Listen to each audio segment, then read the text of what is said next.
जब तक समय नहीं होता तब तक जीव का मन संसार में भटका रहता है, और जिस दिन समय हो जाता है उस दिन उसको जाना पड़ता है। एक सेठ थे, कहानी किस्सा नहीं है, सच्ची घटना है। कलकत्ता में अभी करीब 250-300 वर्ष पुरानी बात है ये। वहां पर कोई एक विद्वान वेदव्यास कथा सुना रहे थे। कथा सुनाते सुनाते उन्होंने कहा कि देखो, जब जीव का समय हो जाता है तो भगवान उसे बुला लेते हैं। और ये बात उनके कान में पड़ी। अब उनको ऐसा लगा कि समय जब हो जाएगा तो भगवान अपने आप बुला लेंगे। एक दिन उनका नौकर आया, ठंडी का समय था, स्नान के लिए जल गर्म करके देता था। तो रोज कहता था कि स्नान कर लो बाबूजी, समय हो गया, स्नान कर लो बाबूजी, समय हो गया। जल गर्म करके बाथरूम में रख दिया, क्यों गीजर वगैरह थे नहीं, और बंगाल में सर्दी ज़्यादा पड़ती है। आज ना जाने उस नौकर के सेवक के मन में क्या आया, तो बोला बाबूजी समय हो गया, बस स्नान नहीं कह पाया वो। और रोज कहता था बाबूजी स्नान का समय हो गया।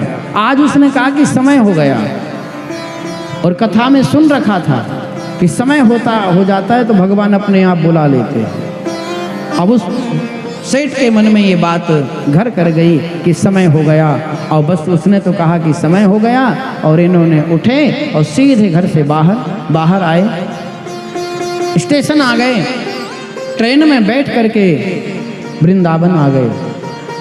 वृंदावन में चारों तरफ घूमे, यमुना किनारे घूमते घूमते घूमते एक स्थान है जिसका नाम है ज्ञान गूदड़ी, जहाँ गोपियों को उद्धव जी मिले थे।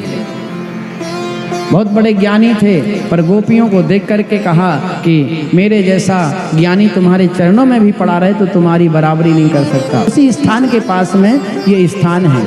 आज उस स्थान का नाम है लाला बाबू मंदिर।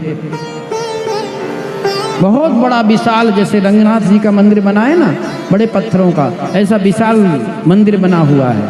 और घूमते घूमते उस स्थान पर आकर के बैठ गए। अब इनके पुत्रों को जब पता चला तो ये भी घूमते घूमते वृंदावन आ गए, खोजते खोजते। देखा तो एक जगह बाबूजी बैठे थे, नेत्र बंद थे, और राधे कृष्णा राधे कृष्णा राधे कृष्णा राधे कृष्णा की आवाज आ रही थी। पुत्रों ने आकर के कहा, दो पुत्र थे, पिताजी अरे आप यहाँ, ये सब हम आपके पुत्र, ये आपके सब सेवक। बोले कौन पुत्र कौन सेवक, अब तो मेरा मन वृंदावन की भूमि में रम गया है, और यदि तुम मेरे कोई हो तो मुझे कुछ मानते हो तो मेरा मन करता है कि तुम मेरे राधा गोविंद की स्थापना यहीं करा दो, और मैं अब उनको ही निहारता रहूं। आज बहुत विशाल मंदिर वहाँ बना हुआ है, बड़े बड़े विग्रह हैं, इतने बड़े बड़े राधा कृष्ण के, इतने सुंदर विग्रह है, और इतने शीघ्र फल प्रदान करने वाले विग्रह हैं कि वृंदावन का हर बंदा, हर व्यक्ति वहाँ शाम को दर्शन करने जाता है। लाला बाबू के नाम से वो मंदिर प्रसिद्ध है, और मंदिर के ठीक सामने समाधि बनी हुई है, वहाँ लिखा हुआ है समाधि स्थल लाला बाबू। तो समय जीव का जब होता है तभी उसे भगवत प्राप्ति होती है।